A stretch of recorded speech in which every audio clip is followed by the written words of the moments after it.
Assalamualaikum warahmatullahi wabarakatuh.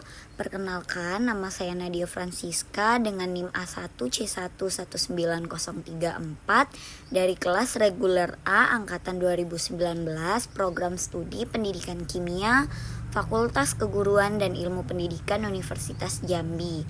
Nah, pada video kali ini saya buat dengan tujuan untuk menjawab soal UAS dari Kimia Organik 2.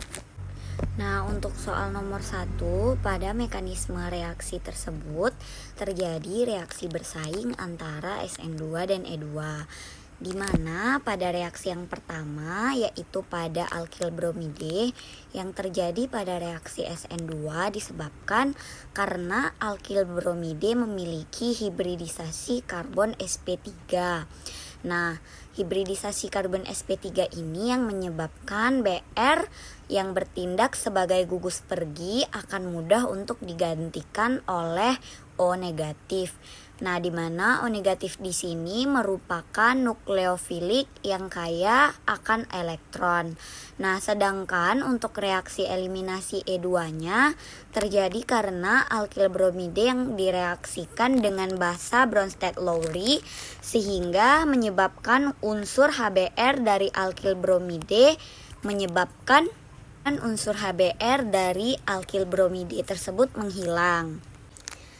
Nah, untuk reaksi yang kedua dan yang ketiga sama seperti yang telah saya jelaskan sebelumnya, di mana nukleofil pada reaksi SN2 melakukan penyerangan terhadap atom karbon yang tersubstitusi di dalam suatu molekul.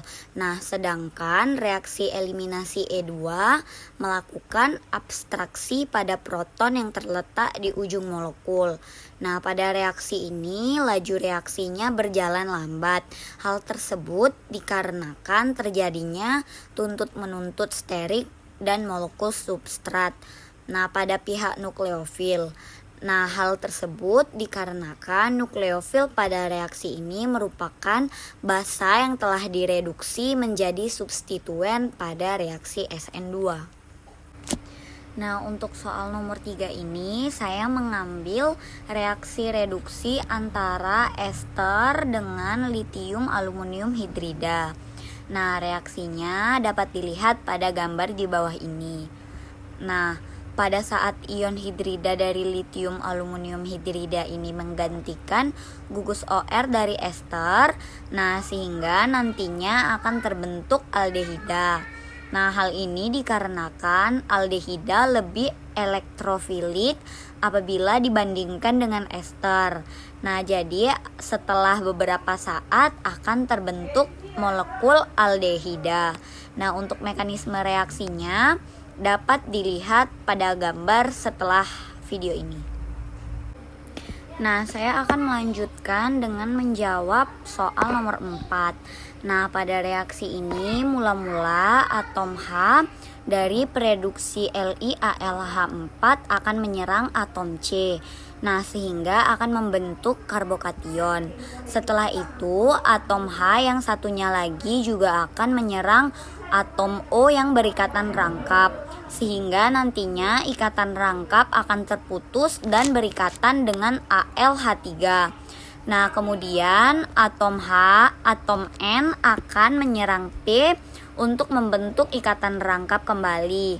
Nah, sehingga ikatan AlH3 akan lepas dari karbokation dari C akan pindah ke atom N hingga akhirnya akan terbentuk senyawa berikut ini. Saya akan melanjutkan dengan menjawab pertanyaan nomor 4, di mana menurut saya anhidrida asetat dapat disintesis dengan cara yang paling efisien, yaitu melalui reaksi kondensasi asam asetat. Nah, hal ini dikarenakan reaksi kondensasi merupakan reaksi di mana dua molekul akan bergabung untuk membentuk molekul tunggal. Nah, anhidrida asetat akan terhidrolisis secara perlahan pada suhu kamar. Nah, reaksi ini merupakan reaksi kebalikan dari reaksi kondensasi pembentukan anhidrida asetat. Nah, Pada reaksi kondensasi asam asetat ini dilakukan dengan cara mereaksikan asam asetat dengan asam asetat sehingga nantinya akan menghasilkan asetat anhidrida ditambah dengan H2O. Nah, reaksinya bisa dilihat pada di bawah ini.